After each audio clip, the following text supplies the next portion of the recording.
अस्सलाम वालेकुम टाटे बच्चों में सारे ठीक परिवार वजह तुंद इस्तकबाल कश्मीर क्लास में अच्छा रलाय नए लफ्ज़ तो सवाल नंबर 3 जवाब लिखियो गोडनुक सवाल अत मज गांव वाल कोत गमत तम कोत गमत खान मज काम करने अस लिखो जवाब गांव वाल खान मज काम करने गमत। सवाल नंबर 7 चामन कम नी चामन नी ब्यारो बेर बेकल कि गाटल। सवाल नंबर 3 बेर क्या बेकल गाटल गो अक्लमंद ठीक बेर क्या बेकल क्या तमो कर ना लालच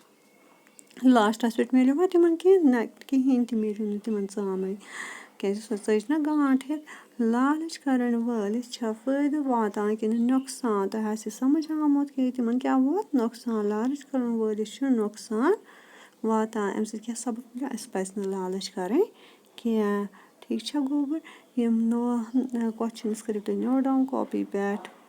ओके जी बे करो लर्न तो प्रैक्टिस अल्लाह हाफिज़।